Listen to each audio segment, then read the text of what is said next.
Hey guys what's up, I hope you are all doing well. मेरा नाम विवेक कुमार है। मैं आप सभी का पीएससी जर्नी चैनल पे स्वागत करता हूँ। आज है 9 फरवरी 2024। कैसे हैं सभी लोग? आई होप सब लोग बहुत अच्छे से होंगे। बिना किसी देरी से आइए स्टार्ट करते आज का न्यूज़ एनालिसिस करेंट अफेयर, जो कि हर दिन की तरह आज भी बहुत सारे न्यूज़ जो है वो यहाँ पे इम्पोर्टेंट है आपके अपकमिंग एग्जाम्स को लेकर के। हर कंट्रीज को लेकर के थोड़ा सा मैप एनालिसिस करते हुए चलेगा। मैं तो आपको करा ही रहा हूँ। क्लास खत्म होने के बाद एक बार आप खुद से उस जगह के बारे में जरूर सर्च कीजिएगा जो बेसिकली जिससे रिलेटेड आज क्लास में बताया गया है। इसके साथ साथ जो ऑर्गेनाइजेशन है, जो भी आपको यहाँ पे देखने को मिल रहा है डेली बेसिस पे करंट अफेयर्स में, आप क्लास को ख़त्म होने के बाद उसको भी जा कर के गो थ्रू कीजिएगा। इससे क्या होगा, रिवीजन होता हुआ चलेगा और चीज़ें आपको काफ़ी टाइम तक याद भी रहते हुए चलेगी। ठीक है, नोट्स बनाना बिल्कुल भी मत छोड़िएगा। डेली बेसिस का नोट्स बनाइए, वो आपका एक तरह से हैबिचुअल आदत बन जाएगा और ये आदत जो है वो आपके लिए अपकमिंग एग्जाम्स को लेकर के बहुत अच्छा रहेगा। आइए स्टार्ट करते हैं। सबसे पहला न्यूज़ आज का महाराष्ट्र से रिलेटेड है। तो महाराष्ट्र मुख्यमंत्री के द्वारा वायुश्री योजना को यहाँ पे लॉन्च किया गया है, इंट्रोड्यूस किया गया है, इसकी शुरुआत कर दी गई है। ठीक है, मुख्यमंत्री वायुश्री योजना। ठीक है, यहाँ पे जो ये बेसिकली जो वायुश्री आप देख सकते हैं, वायु यानी उम्र से रिलेटेड है। ठीक है, तो जो बेसिकली सीनियर लोग होते हैं, जो बेसिकली रिटायर्ड पर्सन्स लोग होते हैं, उनके लिए बेसिकली ये योजना है। यहाँ पे जो बेसिकली 15 लाख से ज़्यादा जो लोग सीनियर लोग हैं, उनको ये बेनिफिट्स इस योजना के थ्रू प्रोवाइड किया जा रहा है, जो बेसिकली फिजिकल और मेंटल डिसेबिलिटी से गुजर रहे हैं। ठीक है, तो जो डिसेबिलिटी से यानी विकलांगता से जो पीड़ित है, उनके लिए बेसिकली ये योजना की शुरुआत यहाँ पे मुख्यमंत्री के द्वारा की गई है। ठीक है, वैसे लोग जिनकी उम्र कितनी है, 65 साल से उम्र अधिक है, महाराष्ट्र में 15 लाख से ज़्यादा लोग ऐसे हैं जो विकलांग है और 65 से ज़्यादा उम्र के हैं, उनके लिए बेसिकली ये योजना है। यहाँ पे बेसिकली उनको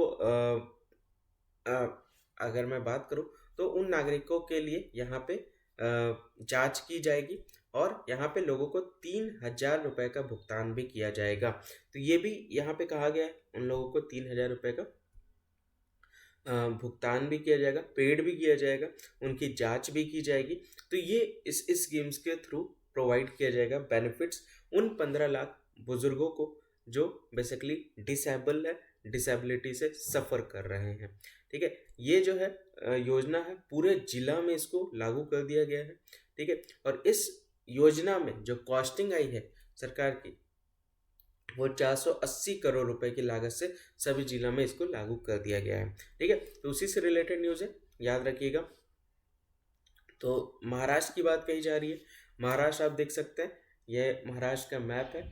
यहाँ पे मध्य प्रदेश के बाउंड्री को ये टच कर रहा है, बॉर्डर यहाँ गुजरात के बॉर्डर को टच कर रहा है, गोवा के बॉर्डर को टच कर रहा है, कर्नाटका के बॉर्डर को टच कर रहा है, तेलंगाना के बॉर्डर को टच कर रहा है और छत्तीसगढ़, इन सभी के साथ ये बाउंड्री जो है, बॉर्डर जो है वो शेयर कर रहा है।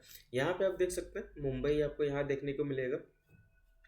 ठीक है, तो ये बेसिकली यहाँ के जो मुख्यमंत्री हैं वो एकनाथ शिंदे हैं। गवर्नर राज्यपाल की बात करें तो रमेश बायस है, कैपिटल मुंबई है और येलो फुटेड ग्रीन पिजन यहाँ का स्टेट बर्ड है। टोटल 36 डिस्ट्रिक्ट है और फीस की बात करो तो सिल्वर पॉम्फ्रेट है, ये ध्यान रखिएगा। ठीक है, तो ये था पहला न्यूज़। आगे बढ़ते हैं।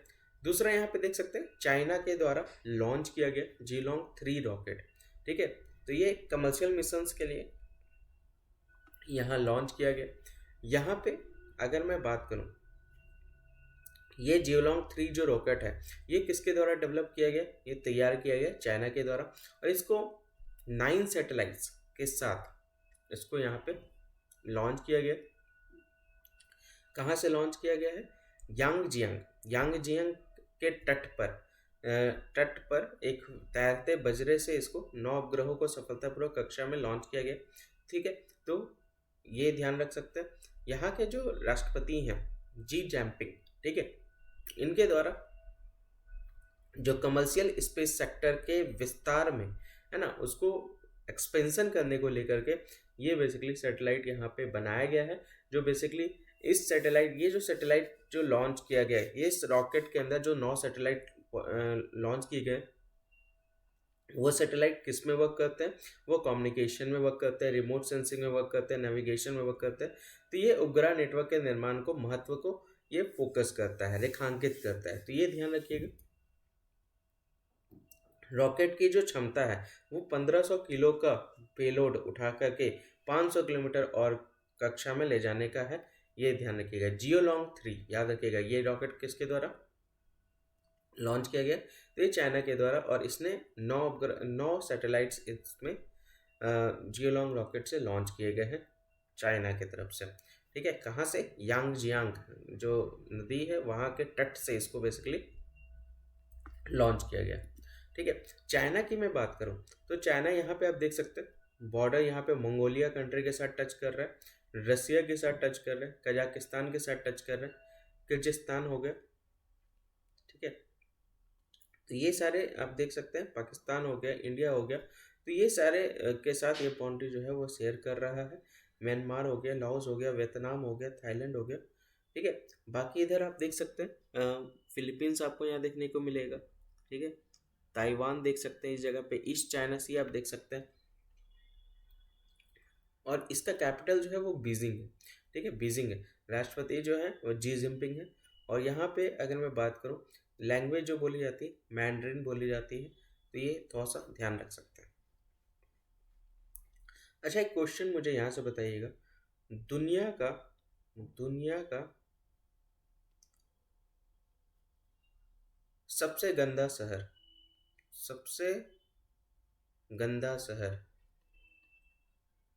गंदा शहर कह सकते हैं, सबसे घनी आबादी वाला शहर, घनी आबादी वाला शहर, वो मुझे बताइए। ठीक है, देखते हैं कितने लोग आंसर कर पाते हैं। सबसे घनी आबादी वाला शहर ये बताइएगा, ये पहला क्वेश्चन। तीसरा जो न्यूज़ है वो बेसिकली न्यू दिल्ली से है, और यहाँ पे आप देख सकते हैं इंडिया और यूरोपियन यूनियन के बीच में यहाँ पे राउंड टेबल हो रहा है, और जिसको होस्ट कौन कर रहा है? न्यू दिल्ली। ये क्यों रखा जा रहा है? ताकि हम किस तरह से आतंकवाद से निपट सके, उसके लिए यहाँ पे सम्मेलन रखा जा रहा है। ठीक है, राउंड टेबल याद आ रहा है, राउंड टेबल कॉन्फ्रेंस। चलिए देखते हैं, राउंड टेबल कॉन्फ्रेंस याद आ रहा है, हिस्ट्री का क्वेश्चन।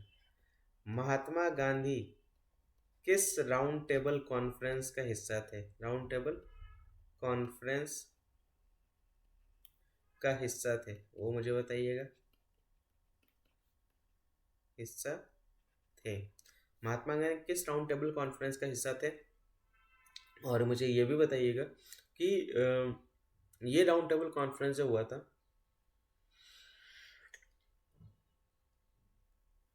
वो कहाँ पे हुआ था? ठीक है, वो कहाँ पे हुआ था ये मुझे बताइएगा। ठीक है, ये सारे क्वेश्चंस कहीं ना कहीं एग्जाम्स में पूछे गए। आज के डेट में इतने ये सारे क्वेश्चन पूछे जा चुके हैं, लेकिन आज के डेट में उस लेवल पे इम्पोर्टेंट नहीं है, लेकिन ये सारे क्वेश्चंस पूछे गए हैं। ठीक है, तो यहाँ पे आप देख सकते हैं ये बेसिकली जो डिस्कशन हो रहा है, ये जो सम्मेलन हो रहा है, ये सम्मेलन इसलिए हो रहा है यूरोपियन यूनियन और इंडिया के बीच में, ताकि हम किस तरह से आतंकवाद से निपट सके, उसको कैसे सॉल्यूशन कर सके, किस तरह से जो इंसिडेंट्स हो रहे हैं आतंकवाद से रिलेटेड उसको ख़त्म किया जा सके। तो मानव रहित हवाई प्रणालियों के खतरे को संबोधित करते हुए उद्घाटन EU भारत ट्रैक संवाद नई दिल्ली में आयोजित किया गया है। ठीक है, 1.5 डायलॉग यहाँ पे शुरू किया गया है, न्यू दिल्ली इसको होस्ट कर रहा है। किसके द्वारा इसको ऑर्गेनाइज किया गया? तो ESIWA प्रोजेक्ट जो है वो भारत के साथ कोलैबोरेट किया है, नेशनल सिक्योरिटी गार्ड के साथ। ठीक है, और इसको यहाँ पे आयोजित किया गया है।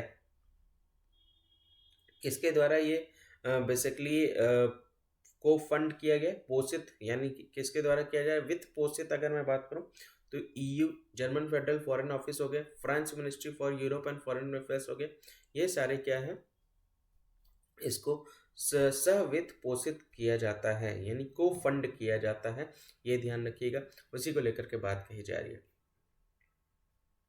ठीक है, ESIWA प्रोजेक्ट है, यहाँ पे इंडिया नेशनल सिक्योरिटी गार्ड और EU डेलीगेशन के द्वारा इसको आयोजित किया गया है। ठीक है, इसको फंड कौन करता है? ये सारे इसको फंड करते हैं। बहुत महान कवि थे ये कवि, बेसिकली श्रीनगर से हैं और ये आज हमारे बीच नहीं है। 83 वर्ष की उम्र में इनकी मृत्यु हो गई। इनका नाम जो है, इनका नाम है इनका नाम फ़ारूक नजकी है। ठीक है, तो साहित्य अकेडमी पुरस्कार यहाँ पे फ़ारूक नजकी का 83 वर्ष की उम्र में निधन हो गया है। ये बेसिकली कवि फ़ारूक जो थे वो कटरा अस्पताल में इनका निधन हुआ है। कटरा अस्पताल कहाँ है? कटरा हो गया जम्मू में। ठीक है, नाजकी जो थे वो मीडिया एडवाइजर के रूप में वर्क करते थे। किसके लिए? मुख्यमंत्री के लिए। कौन मुख्यमंत्री थे? फारूक अब्दुल्ला और उमर अब्दुल्ला। ठीक है, मीडिया सलाहकार के रूप में इन्होंने कार्य किया है।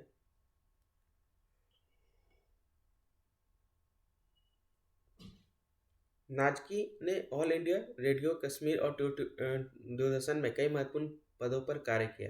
आप देख सकते ऑल इंडिया जो रेडियो है और दूरदर्शन है कश्मीर का, इन्होंने उन सभी में बहुत पोजीशंस पे इनके द्वारा काम किया गया।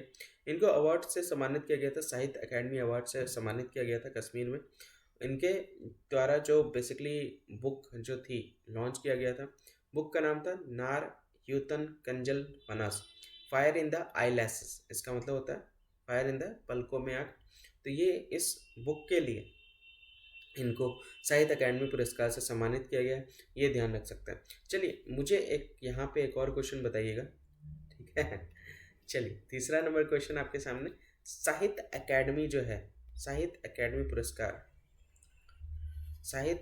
पुरस्कार किसको दिया जाता है? किसको दिया जाता है? देखते हैं कितने लोग बता पाते हैं। आगे बढ़ते हैं अगले क्वेश्चन की तरफ। यहाँ पे सुपर अर्थ यहाँ पे खोज की गई है। ठीक है, नासा के द्वारा। ठीक है, उसी से रिलेटेड है सुपर अर्थ। यहाँ पे खोज किया गया, सुपर अर्थ का खोज किया गया यहाँ पे, जो कि कितना डिस्टेंस पे है? अगर मैं बात करूं तो 137 प्रकाश वर्ष दूर रहने के योग्य में सुपर अर्थ खोजा गया। देखिए यहाँ से भी लाइट ईयर से भी क्वेश्चन आया है। क्वेश्चन जो लाइट ईयर से आया है वो ये आया है कि निम्न में से कौन सा डिस्टेंस को मेजर करता है? तो उसमें बेसिकली एक लाइट ईयर था। तो बेसिकली यहाँ पे सभी लोग समझते हैं ना कि ये लाइट ईयर जो है ना, ये कहीं ना कहीं टाइम से रिलेटेड है। ये टाइम से रिलेटेड नहीं है, ये डिस्टेंस से रिलेटेड है। ठीक है, ये दूरी बताता है। जब स्पेस में बहुत सारा स्पेस में ऑब्वियस बात है डिस्टेंस बहुत बड़े लेवल पे होता है, तो उसको हम किलोमीटर वगैरह में नहीं मेजर कर सकते हैं, इसीलिए उसको लाइट ईयर में मेजर किया जाता है। ठीक है, तो मुझे बताइएगा कि 1 लाइट ईयर में कितना किलोमीटर होता है? देखते हैं कितने लोग बता पाते हैं। 1 लाइट ईयर में कितना किलोमीटर होता है, ये अगला क्वेश्चन है, इसको मुझे बताइएगा। तो यहाँ पे आप देख सकते हैं नासा के द्वारा खोजा गया है। ठीक है, एक प्लैनेट को TOI 715b, ठीक है, यहाँ पे पाया है और यहाँ पे रहने योग्य क्षेत्र के भीतर अपनी स्थिति के कारण संभावित रूप से रहने योग्य है। तो ये भी यहाँ पे रिसर्च किया गया है कि ये जो TOI 715b है ये रहने योग्य है। ये वो प्लैनेट है जो रहने योग्य है। यहाँ पे इसके जो ऑर्बिट है वो बहुत छोटे हैं। ठीक है, लाल तारे की परिक्रमा करता है ये, और लगभग 1.5 टाइम्स वाइडर है, चौड़ा है, ये कहा जा रहा है। ये TOI 715b को लेकर के जो प्रॉक्सिमिटी है, ठीक है, बेसिकली अगर हम लोग बात करें तो 19 दिनों के बराबर एक छोटा वर्ष बनता है। ठीक है, देख सकते हैं। तो यहाँ पे इसको इस लेवल पे रिसर्च किया गया है कि ग्रह ने की अपनी तारे से निकटता के परिणाम स्वरूप पृथ्वी के 19 दिनों के बराबर एक छोटा वर्ष बनता है, जिसने इसका परीक्षण करना आसान हो जाता है। देख सकते हैं 19 अर्थ डे की अगर हम लोग बात करें, एक दिन में चलिए मुझे बताइए एक और मुझे बताइए कि एक दिन में कितना घंटे होते हैं? नहीं, कितने बच्चे वाले क्वेश्चन पूछ रहा हूँ। एक दिन में कितने घंटे होते हैं वो मुझे बताइए। देखते हैं कितने लोग बता पाते हैं। मेरे द्वारा जो क्वेश्चन दिए जा रहे हैं ना, इतना आसान में मत समझिएगा, थोड़ा सा सोचिएगा कि मैंने ये क्वेश्चन क्यों दिया है। ठीक है। तो ये बेसिकली 19 दिन का यहाँ पे एक वर्ष होता है इस प्लैनेट में, और एक जो लाल तारा है इसको बेसिकली वो इसकी ये परिक्रमा करता है, उसकी चक्कर लगाता है। अर्थ के कंपैरिजन में 1.5 गुना ज़्यादा चौड़ा है, तो ये कहा जा रहा है, और जिसके वजह से इसका अध्ययन करना और आसान हो जाता है। ठीक है, तो ये ध्यान रखिएगा। सुपर अर्थ का नाम क्या है? T0i 715b, 137 लाइट ईयर दूर है, ये ध्यान रखिएगा। यहाँ पे एक योजना को लॉन्च किया गया जिसका नाम है किलकारी। ठीक है, ये महिलाओं के लिए है। किलकारी एवं मोबाइल एकेडमी का महाराष्ट्र एवं गुजरात में इसको लॉन्च किया गया। ठीक है,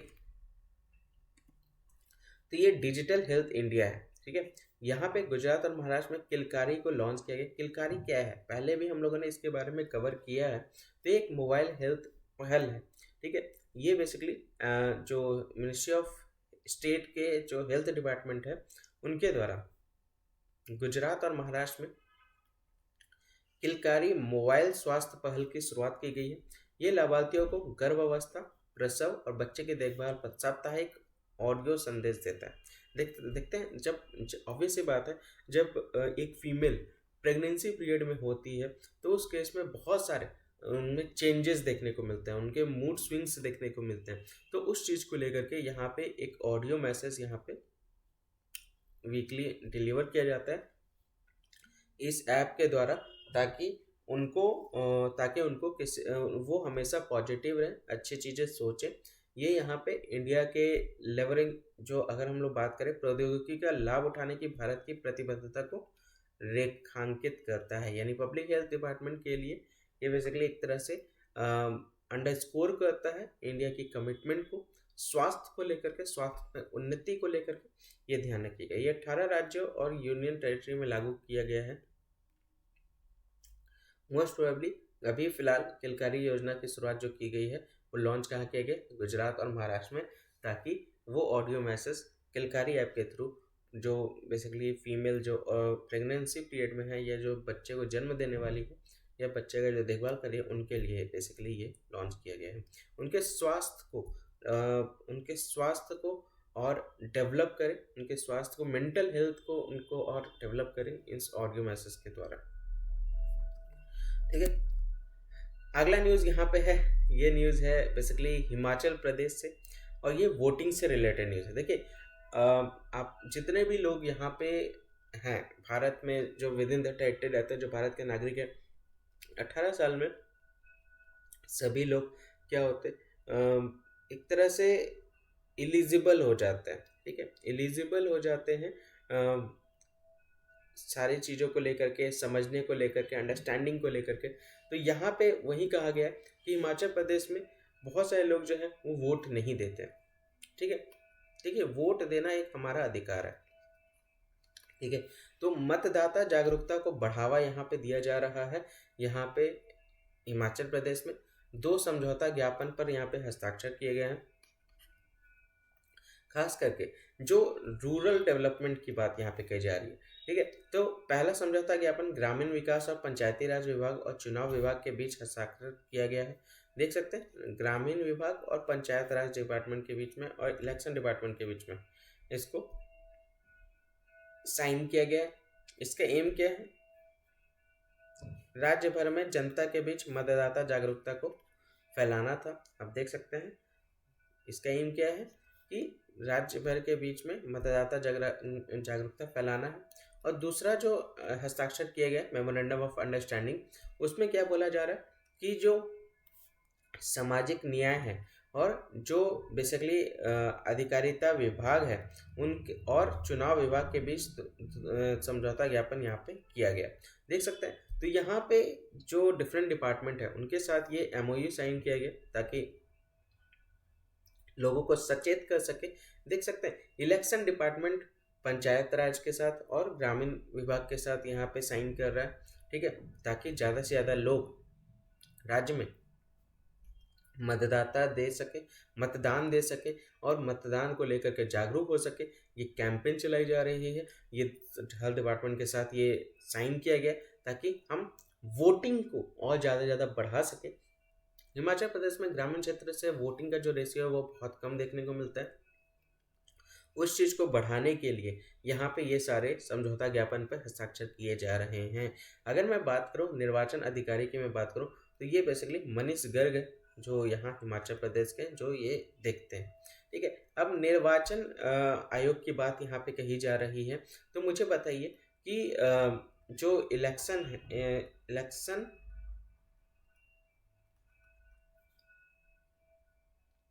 से रिलेटेड आर्टिकल है वो कौन सा है, वो मुझे बताइए। इलेक्शन से रिलेटेड आर्टिकल कौन सा है वो मुझे बताइए। ठीक है, हिमाचल प्रदेश में आप देख सकते हैं यहाँ पे लद्दाख जो यूनियन टेरिटरी है उससे टच कर रहा है, इसका बाउंड्री जम्मू कश्मीर से टच कर रहा है, पंजाब से टच कर रहा है, उत्तराखंड से टच कर रहा है, हरियाणा से टच कर रहा है। ठीक है, और यहाँ पे कुल्लू मनाली आप यहाँ पे देख सकते हैं, कुल्लू हो गया, मंडी हो गया, कांगड़ा हो गया, शिमला हो गया, ये सारे फेमस जगह हैं जो बेसिकली लोग यहाँ पे विजिट करते हैं। ठीक है, और ये बेसिकली क्या है, ये एक यहाँ पे दलाई लामा हो गए, ये तिब्बतन प्रेजेंस यहाँ देखने को मिलता है। तो यहाँ पे दो कैपिटल है, ये ध्यान रखिएगा। पहला कैपिटल है आपका शिमला, दूसरा है धर्मशाला। जैसे जम्मू में होता है ना श्रीनगर और जम्मू, ठीक वैसे ही है। तो शिमला यहाँ पे क्या है, शिमला यहाँ पे समर का कैपिटल है, और विंटर का कैपिटल कौन है, धर्मशाला का कैपिटल है धर्मशाला, ये ध्यान रखिएगा। सुखविंदर सिंह सुक्खू यहाँ के मुख्यमंत्री हैं। स्टेट बर्ड की बात करो तो ट्रैगोपन है, 12 जिला है, और पिंक रोडोडेंड्रन यहाँ की फुल है। स्टेट फ्लावर की मैं बात करूँ तो ये। अगला दिल्ली से रिलेटेड न्यूज़ है। यहाँ पे पहले महिलाओं को दिल्ली की अगर मैं बात करूँ तो फीमेल के लिए फ्री बस ट्रैवल ऑलरेडी जारी किया गया था नोटिफिकेशन। अब यहाँ पे दिल्ली सरकार के द्वारा यहाँ पे बस ट्रैवल फॉर ट्रांसजेंडर यहाँ पे फ्री कर दिया गया है। ठीक है, ट्रांसजेंडर के लिए बात कहा जा रहा है। तो दिल्ली गवर्नमेंट ने ट्रांसजेंडरों के लिए मुफ्त बस यात्रा की घोषणा की है, ये ध्यान रखिएगा। ठीक है, एक और क्वेश्चन बताइए। मेट्रो स्टेशन, मेट्रो आप सभी लोग को पता है। ठीक है, दिल्ली में, दिल्ली एनसीआर की मैं बात कर रहा हूँ, दिल्ली की नहीं बात कर रहा हूँ, दिल्ली एनसीआर में एक स्टेशन ऐसा है, एक स्टेशन ऐसा है जहाँ पे जितने भी कर्मचारी हैं, जितने भी वर्कर हैं, वो सारे ट्रांसजेंडर हैं, ट्रांसजेंडर हैं। ठीक है, आप मुझे ये बताइएगा कि उसका नाम क्या है, उस स्टेशन का नाम क्या है, वो मुझे बताइएगा। पढ़ा रखा है ये भी मैंने। ठीक है, तो ये इसका आंसर दीजिएगा मुझे। यहाँ पे मुख्यमंत्री, दिल्ली के जो मुख्यमंत्री है वो केजरीवाल जी हैं। यहाँ पे फ्री बस योजना यहाँ पे प्रोवाइड किया गया है ट्रांस पीपल के लिए, ट्रांस पर्सन के लिए फ्री बस। ठीक उसी तरह से जैसे वुमेन को जो फैसिलिटी प्रोवाइड की जा रही है, वही सारी फैसिलिटी यहाँ पे ट्रांस लोगों के लिए यहाँ पे प्रोवाइड की जा रही है। इसकी घोषणा केजरीवाल के द्वारा कर दी गई है। ये प्रपोजल जो है वो कैबिनेट को भेज दिया गया है। ठीक है, और ये बेसिकली इम्प्लीमेंट हो जाएगा विद इन कुछ हफ्तों में, जैसे ही वहाँ से अप्रूव होता है। तो प्रस्ताव को कैबिनेट में पेश किया जाएगा और मंजूरी मिलने पर कुछ हफ्तों के भीतर इसे लागू कर दिया जाएगा। ठीक है, तो उसी से रिलेटेड यहाँ पे जो स्कीम्स है, इसका एम क्या है, उद्देश्य क्या है कि वो ट्रांसजेंडर समुदाय को सुविधा और समान अधिकार प्रदान कर सके। ठीक है, और देख सकते हैं किस तरह से सरकार जो है वो लगी हुई है हर एक लोगों को बराबर कंधे से कंधा मिला करके जीने को लेकर के। ये सारी योजना जो है वो उनके लिए निकाली जा रही है ताकि वो भी अपने अधिकार के लिए फाइट कर सकें। और बेसिकली बहुत सालों से उनको ये सारी चीज़ें नहीं मिल रही थी, तो उस आज के डेट में उनके लिए इतनी सारी चीज़ें सरकार की तरफ से की जा रही है। तो ऑब्वियस सी बात है, एक समान अधिकार को लेकर के, समान अधिकार को लेकर के बेसिकली ये सारी चीज़ें की जा रही है ताकि उनको भी हर तरह से फैसिलिटी प्रोवाइड हो। अब समान अधिकार की बात आई है तो राइट टू इक्वलिटी आ जाता है। राइट टू इक्वलिटी बताइए किस आर्टिकल से किस आर्टिकल तक इसके बारे में जिक्र किया गया। समानता का अधिकार बताइए मुझे, आर्टिकल बताइएगा मुझे किस आर्टिकल में इसके बारे में बताया गया। ठीक है चलिए अगला क्वेश्चन आप देख सकते हैं। सिंगापुर के द्वारा यहाँ पे, इनको तो पहचान रहे होंगे, नीरज चोपड़ा जी हैं, इनको बेसिकली सम्मानित किया गया है। ठीक है, चलिए नीरज चोपड़ा जी जो हैं, इनको लेकर के एक दिवस जो सेलिब्रेट किया जाता है, वो दिन मुझे बताइएगा कौन सा दिन जो है वो इनके द्वारा सेलिब्रेट किया जाता है। ठीक है, तो स्विट्जरलैंड टूरिज्म ने जंग फ्राउ आइस पैलेस में, जंग फ्राउ आइस पैलेस की बात कर रहे हैं, उसमें नीरज चोपड़ा को यहाँ पे सम्मानित किया गया। इंडिया के ओलंपिक और विश्व चैंपियन रहे जेवलिन थ्रो को लेकर के, इनको यहाँ पे सम्मानित किया गया आइस पैलेस में, जंग फ्रोच में, जो कि स्विट्जरलैंड में है, जो कि टॉप ऑफ यूरोप में है, टॉप ऑफ यूरोप में जाना जाता है। तो विश्व चैंपियन यहाँ पे नीरज चोपड़ा को यूरोप के सिल्स के नाम से मशहूर स्विट्जरलैंड के जंग फ्राउनक में प्रसिद्ध आइस पैलेस में एक पट्टिका देकर सम्मानित किया गया है। चोपड़ा ने स्मारक पट्टिका का अनावरण किया और पर्यटकों के आकर्षण के लिए अपना एक भाला दान दिया, जिसे पट्टिका के साथ प्रदर्शित किया जाएगा। आप देख सकते हैं यहाँ पे ये भाला भी दे रहे हैं, ये इसका पट्टिका है, यहाँ पे आप देख सकते हैं, जो यहाँ पे स्विट्जरलैंड की तरफ से इनको सम्मानित किया गया। ठीक है, यहाँ पे बेसिकली अगर हम लोग बात करें तो जो यहाँ पे अनावरण किया गया है पर्यटकों के आकर्षण को लेकर के, और ये प्रदर्शित भी किया जाएगा इनके साथ, इनकी पट्टिका के साथ एक भाला। ये यहाँ पे रिकॉग्नाइज किया जा रहा है कि किस तरह से उन्होंने उपलब्धि हासिल की है जेवलिन थ्रो में, वो यहाँ पे मान्यता को है प्रदान कर रहा है। वो यहाँ पे टूरिज्म सेक्टर को और बताएगा और गाइड करेगा, और किस तरह से इनकी भूमिका जो है आज के डेट में विश्व भर में है उसको सिग्निफाई करेगा। ठीक है, तो उसी से रिलेटेड याद रखिएगा, जंग फ्रो आइस पैलेस की बात कही जा रही है, वहाँ पे नीरज चोपड़ा जी को सम्मानित किया गया है स्विट्जरलैंड के द्वारा, स्विट्जरलैंड के टूरिज्म सेक्टर के द्वारा। ये जो न्यूज़ है वो एक तरह से वुमेन एम्पावरमेंट को लेकर के डिफेंस सेक्टर्स में, एक डिफेंस शो में महिलाओं के द्वारा यहाँ पे भागीदारी ली गई। ये कहाँ पे हुआ है? रियाद वर्ल्ड डिफेंस शो हुआ है। ठीक है, हिस्सा यहाँ पे लिया गया महिला अधिकारियों को लेकर के, जिसकी स्क्वाड्रन लीडर कौन है? भावना कंठ है, कर्नल पोनुम डोमेंग है, और लेफ्टिनेंट कमांडर अनु प्रकाश ने रियाद सऊदी अरब में वर्ल्ड डिफेंस शो में भारतीय सशस्त्र बलों का प्रतिनिधित्व किया है, रिप्रेजेंट किया है। ये ध्यान रखिएगा, इंडियन आर्म्ड फोर्सेस को रिप्रेजेंट इनके द्वारा किया गया। कहाँ पे ये डिफेंस शो कहाँ हुआ था? रियाद में हुआ था। कहाँ है ये? सऊदी अरब में है। यहाँ पे सेमिनार में जो कांत है स्क्वाड्रन लीडर, वो यहाँ पे पार्ट ली थी इंटरनेशनल वुमेन के रूप में डिफेंस सेक्टर में, जहाँ पे फ्यूचर में किस तरह से इनको भविष्य में निवेश करेंगे हाईलाइट करता है यहाँ पे इम्पोर्टेंस को, डाइवर्सिटी को डिफेंस सेक्टर में, ये ध्यान रख सकते हैं। ठीक है, अब यहाँ पे अगर मैं बात करूँ, देखिए एक और चीज़ है कि यहाँ पे देख सकते हैं ये एम्पावर कर रहा है। एम्पावर किसको कर रहा है? महिला अधिकारियों को कर रहा है। किस तरह से वो हर क्षेत्र में आगे बढ़ करके अपने देश को रिप्रेजेंट कर रही है। ठीक उसी तरह से यहाँ पे अगर मैं बात करूँ तो इंटरनेशनल, अंतर्राष्ट्रीय स्तर पे बात हो रही है, तो इंटरनेशनल वुमेन्स डे किस दिन सेलिब्रेट किया जाता है वो मुझे बताइएगा। अंतर्राष्ट्रीय महिला दिवस किस दिन सेलिब्रेट किया जाता है वो मुझे बताइएगा। ठीक है, तो ये सारे क्वेश्चन जो है वो कहीं ना कहीं आपके लिए इम्पॉर्टेंट है, तो उसको थोड़ा सा अच्छे से समझ के आंसर कीजिएगा कमेंट सेक्शन में।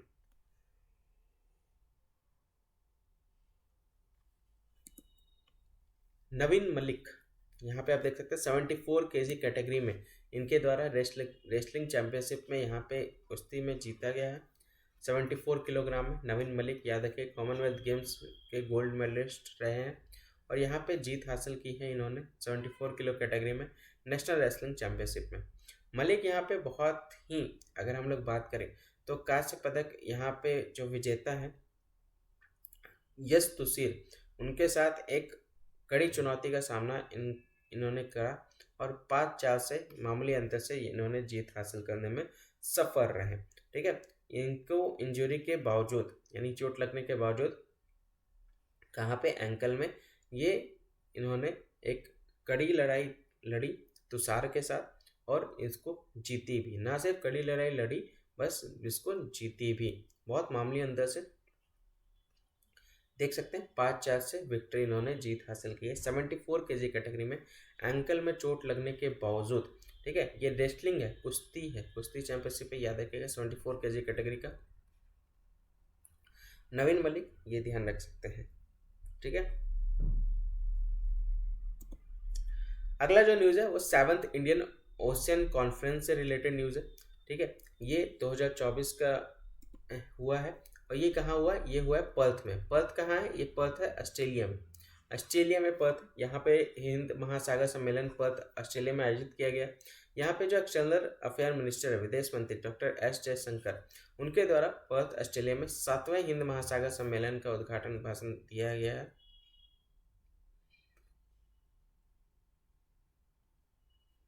ठीक है, ये 2 दिन का कॉन्फ्रेंस था। ठीक है, यहाँ पे इसका जो थीम था, विषय जो था वो क्या था कि हम किस तरह से सतत भारतीय ओशन यानी हिंद महासागर की ओर बढ़ सकते हैं, स्थिर और टिकाऊ हिंद महासागर की ओर। यहाँ पे हम लोग इस वर्ष का जो थीम है उससे रिलेटेड जो इश्यूज हैं उसको डिस्कस कर सकते हैं, जैसे हिंद महासागर क्षेत्र में सतत विकास से संबंधित विभिन्न मुद्दों पर यहाँ पे चर्चा होगी। ये 2 दिवसीय सम्मेलन है और ये किस तरह से इसमें सहयोग किया जाएगा, क्षेत्रीय सहयोग किया जाएगा, समुद्री सुरक्षा प्रोवाइड की जाएगी और हिंद महासागर क्षेत्र में सतत विकास को किस तरह से हम उनके मुद्दों पर सॉर्ट आउट करेंगे। ठीक है, सॉल्यूशन निकालेंगे, जो भी चीज़ें हैं, जो प्रॉब्लम्स आ रही हैं हिंद महासागर में, उसको किस तरह से डेवलप किया जाएगा, किस तरह से सॉर्ट आउट किया जाएगा। तो जो काउज है, जो इशूज़ हैं, उसके ऊपर यहाँ पे डिस्कशन पूरा होने वाला है। तो towards a stable and sustainable Indian ocean की बात कही जा रही है, हिंद महासागर की, और बेसिकली स्थिर और टिकाऊ की तरह हम किस तरह से बढ़ सकते हैं,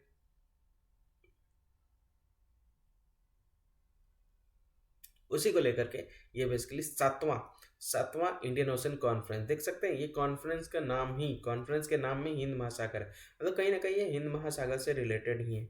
ये कहाँ पे कॉन्फ्रेंस होने वाला है? पर्थ में होने वाला है। पर्थ कहाँ है? ऑस्ट्रेलिया। ऑस्ट्रेलिया की मैप की मैं बात करूँ, देख सकते हैं ये ऑस्ट्रेलिया का पूरा मैप हो गया। ठीक है, ये ऑस्ट्रेलिया का मैप हो गया। अब इसमें यहाँ पे ऊपर है जो पेपुआ न्यू गिनिया है, देख सकते हैं ये अराफरो सी है, इंडियन ओशन आप इस तरफ देख सकते हैं। इसके पश्चिमी के एरिया में, दक्षिण एरिया में भी देख सकते हैं। अब यहाँ पे आप देख सकते हैं ये हो गया सिडनी, ये हो गया कैनबेरा। कैनबेरा यहाँ पे हो गया, यहाँ पे मेलबोर्न आप यहाँ पे देख सकते हैं, कैपिटल कैनबेरा है। यहाँ पे ब्रिस्बेन आपको देखने को मिलेगा। इसके साथ साथ पर्थ की मैं बात करूँ तो पर्थ आपको इस जगह पे देखने को मिलेगा। ठीक है, डिस्ट्रिक्ट देख सकते हैं, वेस्टर्न ऑस्ट्रेलिया है, साउदर्न ऑस्ट्रेलिया है, नॉर्दर्न टेरिटरी है, क्वींसलैंड और न्यू साउथ वेल्स। आप यहाँ पे विक्टोरिया भी आपको देखने को मिलेगा, तो विक्टोरिया भी है, तो ये थोड़ा सा ध्यान रख सकते हैं। क्वींसलैंड बहुत ज़्यादा फेमस है, यहीं पे क्या है, कोरल रिफ्स यहाँ पे आपको कोरल सी भी आप देख सकते हैं, तो कोरल रिफ्स यहाँ पे बहुत ज़्यादा देखने को मिलेगा। अच्छा, भारत में कोरल रीफ कहाँ है वो मुझे बताइएगा। भारत में कोरल रीफ कहाँ है वो मुझे बताइएगा। ठीक है, देखते हैं कितने लोग को पता है, ये भी हम लोगों ने डिस्कस किया है। तो ये अगर मैं बात करूँ तो ये पर्थ में बेसिकली इसका आयोजन किया जाएगा। ठीक है, तो उसी से रिलेटेड है, देख सकते हैं यहाँ पे भी पार्लियामेंट्री सिस्टम ऑफ गवर्नमेंट है, जैसे हमारे यहाँ पे है। हम लोग का पार्लियामेंट्री सिस्टम ऑफ गवर्नमेंट जो है वो पूरी तरह से आधारित है गवर्नमेंट ऑफ इंडिया एक्ट 1935 पे। संविधान जो हमारा बना है उसमें मैक्सिमम चीज़ें जो ली गई है वो किस GOI एक्ट से ली गई है, तो वो 1935 के गवर्नमेंट ऑफ इंडिया एक्ट से ली गई है। हमारे कंट्री में भी पार्लियामेंट्री फॉर्म ऑफ गवर्नमेंट है, ये ध्यान रखें, क्योंकि हम लोग 200 सालों तक ब्रिटिश के अधीन रहे हैं, तो हमें उस फॉर्म ऑफ गवर्नमेंट की आदी हो चुके थे, तो इसीलिए हमने उसी को ही एक्सेप्ट करना जरूरी समझा। नहीं तो फिर हमारे यहाँ पे जनता को और भी दिक्कतों का सामना करना पड़ता, बहुत सारी चीज़ें जो थी वो समझने लायक नहीं होती। ठीक है, तो पार्लियामेंट्री फॉर्म ऑफ गवर्नमेंट 200 सालों तक हम अंग्रेजों के गुलाम रहे, तो ऑब्वियस सी बात है उनके हर एक रूल्स एंड रेगुलेशन से वाकिफ थे, तो उसी चीज़ को लेकर यहाँ पे इसको पार्लियामेंट्री फॉर्म ऑफ गवर्नमेंट भी हमारे भारत में इसको इम्प्लीमेंट किया गया। ठीक है,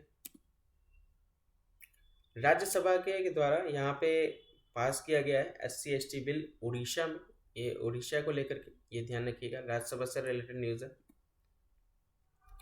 उड़ीसा और आंध्र प्रदेश में यहाँ पे SC/ST बिल जो है यहाँ पे पास किया गया, ये ध्यान रख सकते हैं, 2024 का। और ये SC और ST के लिए है, इसको अमेंड किया गया, अमेंडमेंट बिल, और इसको क्या क्यों किया गया, ताकि हम क्या कर सकें, यहाँ पे सूचियों में संशोधन को संबोधित करने के लिए इसको पेश किया गया। ठीक है, तो SC/ST के सूचियों की बात यहाँ पे कही जा रही है, मॉडिफिकेशंस की बात कही जा रही है, और जितने भी बेसिकली ये बिल हैं वो बेसिकली जो ट्राइबल अफेयर मिनिस्टर हैं उनके द्वारा बेसिकली इसको मंजूरी मिल गई है। ट्राइबल अफेयर मिनिस्टर कौन है? अर्जुन मुंडा है। इनके द्वारा संचालित दोनों विधेयकों को उच्च सदन में ध्वनि मत से मंजूरी भी मिल गई है, जो यहाँ पे इनके द्वारा बिल जो है राज्यसभा में पास किया गया था। किसके लिए? संविधान में शेड्यूल ट्राइब के लिए और शेड्यूल कास्ट के लिए।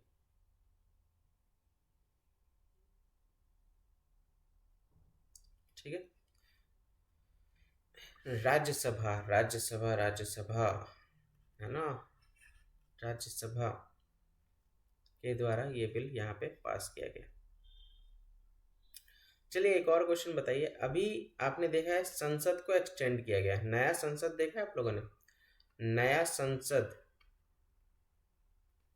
का निर्माण किस आर्किटेक्ट के द्वारा हुआ?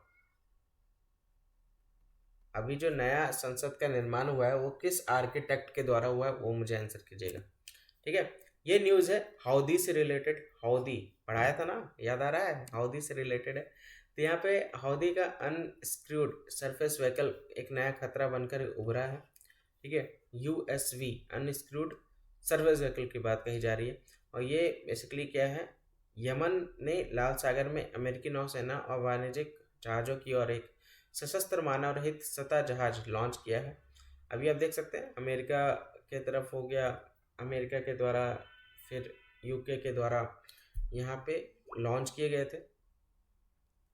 तो यहाँ पे उनसे बचने के लिए यहाँ पे US नेवी और कमर्शियल व्हीकल जो हैं रेड सी में, उनसे बचने के लिए ये हाउदी कंट्रोल्ड यमन के द्वारा एक लॉन्च किया गया है। ठीक है, अनक्रूड सरफेस व्हीकल है ये। और यहाँ पे देख सकते हैं कि ये जो USV है ने अपने लक्ष्य तक पहुंचने से ठीक पहले विस्फोट हो गया। तो एक तरह से रेड सी में जो कमर्शियल व्हीकल से बचने को लेकर के यमन के द्वारा इसको लॉन्च किया गया। यहाँ पे USV में अपने लक्ष्य तक पहुंचने से पहले ही ये विस्फोट हो गया हाउदी। ठीक है, रेड सी के ऑपरेशन में इसको इस्तेमाल किया गया है।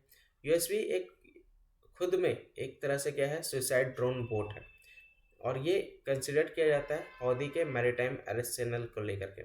तो उपयोग आत्मघाती ड्रोन नौकाओं के रूप में किया जा रहा है, और इन्हें हाउदी समुद्री शस्त्रागार एक महत्वपूर्ण घटक भी माना जाता है। तो सुसाइड ड्रोन के रूप में इसको यूज़ किया गया है, ताकि जो दुश्मन है उनसे बचा जा सके और उनसे जो खतरा है वो उसको कम किया जा सके। ठीक है, तो नए खतरे के रूप में ये उभर करके निकाला गया है हाउदी, जिसको कंट्रोल किसके द्वारा किया जा रहा है? यमन के द्वारा किया जा रहा है। ठीक है, तो ये था पूरा आज का न्यूज़ एनालिसिस। आई होप हर एक न्यूज़ बहुत अच्छे से समझ में आया होगा। ये न्यूज़ आपके डेली बेसिस पे सुबह 8 बजे होती है। इसको अच्छे से कवर करते हुए चलिए, नोट्स बनाते हुए चलिए, ताकि आपका रिवीजन अच्छे तरह से करंट अफेयर का हो। रात में भी आपको क्लासेस होती है करंट अफेयर की, उसको भी आप लोग कीजिए। उसमें बहुत सारे पॉइंट्स आपको मिलते हैं जो आपके लिए हेल्प करते हैं अपकमिंग पेपर्स में यूज़ करने के लिए। बेसिकली अगर मैं बात करूँ, रात वाली जो क्लास होती है वो क्लास आपकी पूरी तरह फोकस है। लास्ट वाली क्लास के बाद आपको मेंस आंसर राइटिंग का क्वेश्चन आपको दिया जाता है ग्रुप पे। आई होप आपको वो सारे क्वेश्चंस मिल जाते होंगे, और वो क्वेश्चन कहीं ना कहीं आपके पेपर में पूछे गए वाले क्वेश्चन है, वही क्वेश्चन आपको वहाँ पे दिए जाते हैं। ठीक है, तो उसको करते हुए चलिएगा। यहाँ पे बहुत सारे क्वेश्चंस मैं आपको देता हूँ, और बहुत सारे क्वेश्चन जो है वो सभी लोगों के द्वारा, यहाँ पे मैक्सिमम लोगों के द्वारा यहाँ पे उनको सॉर्ट आउट किया जाता है, उनको किया जाता है। मैं चाहता हूँ जो नहीं कर रहे हैं वो भी इस क्वेश्चंस को करें। जैसे कल की अगर मैं बात करूँ तो कल वाले भी क्वेश्चन जो हैं वो बहुत से स्टूडेंट के द्वारा किया गया था, लेकिन बहुत सारे लोग अभी भी वीडियो देख रहे हैं लेकिन वो कर नहीं रहे हैं। तो ऐसा क्यों हो रहा है वो मुझे नहीं समझ में आ रहा। मैं चाहता हूँ आप जब भी वीडियो देख रहे हैं, चाहे वो 1 घंटे बाद देख रहे हैं, 2 घंटे बाद देख रहे हैं, आप उसका आंसर करें।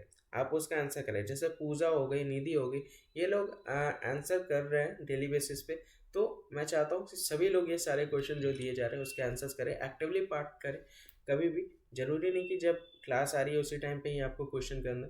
और किसी भी तरह का कोई भी फीडबैक देना तो मुझे यहाँ पे मेल कर सकते हैं। चैनल को सब्सक्राइब कीजिए और इसको ज़्यादा से ज़्यादा शेयर कीजिए। ये करंट अफेयर की क्लास है, आप अपने फ्रेंड सर्कल को बता सकते हैं। डेली बेसिस पे ये क्लास होती है और ये क्लास एक तरह से आपके लिए करंट अफेयर का आदत डेली बेसिस पे लगना बहुत अच्छी बात है। अगर ये चीज़ अगर आपके अंदर बन जाती है तो एक तरह से बहुत एक प्लस पॉइंट रहेगा, पॉजिटिव पॉइंट रहेगा ज़्यादा से ज़्यादा चीज़ों को समझने का और ज़्यादा से ज़्यादा चीज़ों को याद रखने का। ठीक है, तो इसको इसी तरह से कवर करते हुए चलिए जितने लोग की करंट अफेयर की क्लास कर रहे हैं, और बाकी इसको इनवाइट कीजिए, लोगों के द्वारा इसको सब्सक्राइब कराइए ताकि उनके लिए भी करंट अफेयर की क्लास जो है वो एक तरह से इम्पॉर्टेंट रूप में वो इसका यूज़ कर सके और एग्ज़ाम के लिए आपको आसानी हो सारी चीज़ों को समझने को लेकर के। बहुत सारे स्टूडेंट कहते हैं कि सर मेरे पास नोटिफिकेशन नहीं आ रहा। नोटिफिकेशन आपने सब्सक्राइब करने के साथ साथ बेल आइकन पे आपने क्लिक नहीं किया। नीचे आपको बेल आइकन आपको दिख रहा होगा, उस बेल आइकन पे क्लिक कर दीजिएगा तो उससे आपके पास ऑटोमेटिकली नोटिफिकेशन आ जाएंगे, जिसके बेसिस पे आपको पता चल जाएगा कि क्लासेस आपकी स्टार्ट होने वाली है। ठीक है, तो ये एक्टिवली रहिए चीज़ों को लेकर के, क्लास आपकी इसी टाइम पे रहेगी, इसमें कोई भी दो राय नहीं है। आज के लिए बस इतना ही। जय हिंद, जय भारत।